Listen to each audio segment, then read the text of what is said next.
Following the 32 member countries of the International Energy Agency unanimously agreeing to make 400 million barrels of oil from their energy reserves available, Prime Minister Mark Carney said today that Canada doesn't have to have reserves because they're offering arrangements in the IEA, the exporters of oil like Norway, like Canada, we don't have to have reserves because we're providing oil to the market. It's for people who are importers. They have to have reserves so that they can buffer those. It's like foreign exchange reserves. And the rules are you should have at least 90 days reserves for those importers. What we do is we provide. Prime Minister Mark Carney just made a statement that sent shockwaves through global energy markets. Carney declared that Canada does not need strategic oil reserves because the country is a major net exporter. The timing could not be more explosive. The world is experiencing one of the largest oil supply disruptions in modern history, as Iran's closure of the Strait of Hormuz has removed roughly 9 million barrels per day from global markets.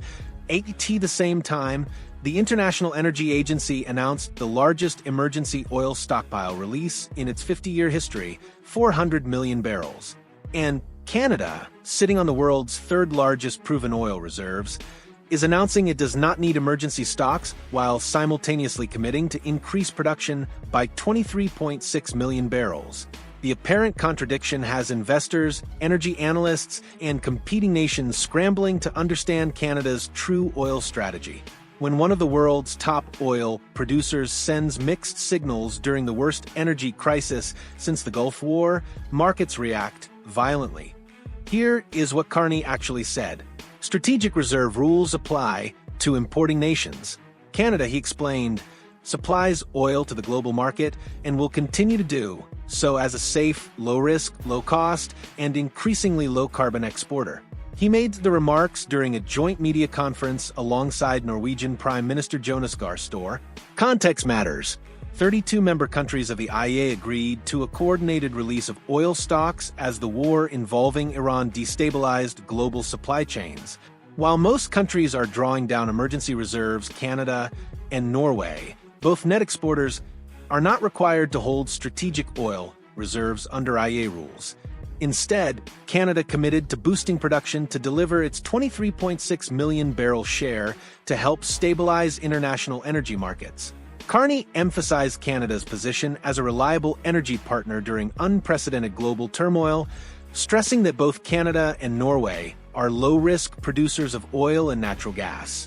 His comments came as global oil markets reeled from the Middle East conflict, which halted shipments through the Strait of Hormuz, a route that normally carries roughly 1/5 of the world's oil supply. Brent crude surged nearly 80% after the conflict erupted, briefly approaching $120 per barrel before pulling back, then climbing again toward $110. Consulting firms described the disruption as the largest oil supply shock in history.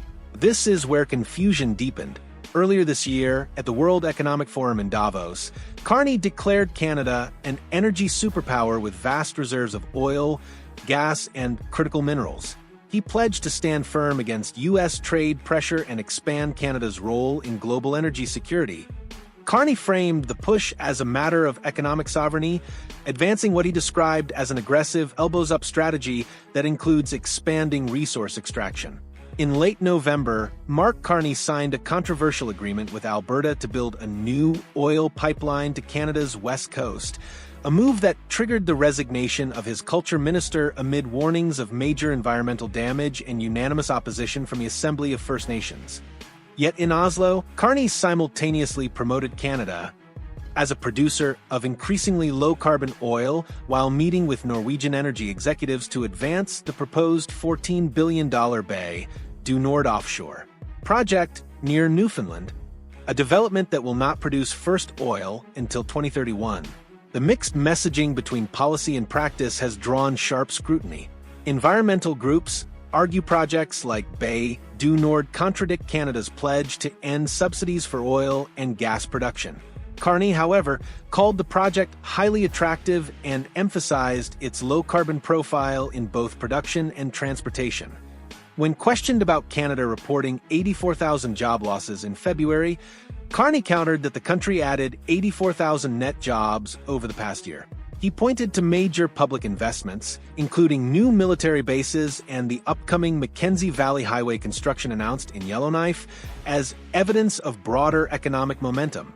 The timing of Canada's announcement has intensified market volatility.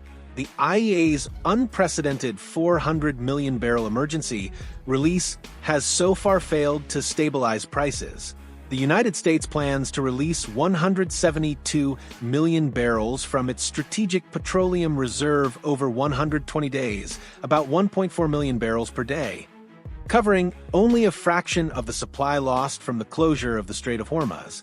Analysts at Bernstein note it takes nearly 2 weeks for authorized barrels to reach markets, with additional delays before fuel reaches consumers. Commodities analysts at JPMorgan Chase warned that policy interventions will have limited impact unless safe passage through Hormuz is restored. Market behavior has reinforced those concerns. Despite the largest coordinated reserve release in history, crude prices have surged more than 17%. Dubai crude, the benchmark for Asian buyers, has hit record highs above $150 per barrel. U.S. gasoline prices have climbed more than 50% to a national average near $3.57 per gallon, while natural gas, jet fuel, and global oil benchmarks have all jumped sharply. IEA Executive Director Fadi Bayral painted a grim outlook. Middle Eastern producers are cutting output, refinery operations are disrupted, and global liquefied natural gas supply has fallen by roughly 20%. According to the IEA's March 2026 oil market report, global observed oil stocks total more than 8.2 billion barrels, the highest level since early 2021. About half are held in OECD countries, including 1.25 billion barrels controlled by governments for emergencies and another 600 million barrels held by industry under mandate. But these reserves drain quickly.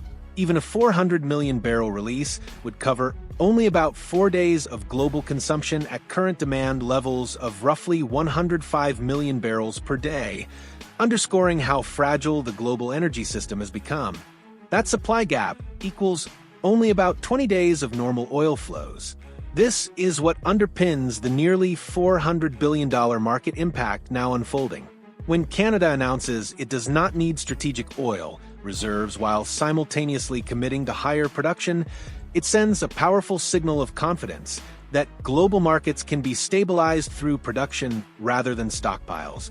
But if that confidence is misplaced, if the war involving Iran drags on, if the Strait of Hormuz remains closed longer than expected, or if additional disruptions emerge, Canada's lack of emergency reserves could be seen not as strategic strength, but as strategic exposure. Energy markets are built on pricing uncertainty, and right now, Canada's messaging is generating maximum uncertainty. Is the country prioritizing climate commitments by gradually moving away from fossil fuel dependence? Or is it positioning itself as the world's most reliable oil exporter during a historic global crisis?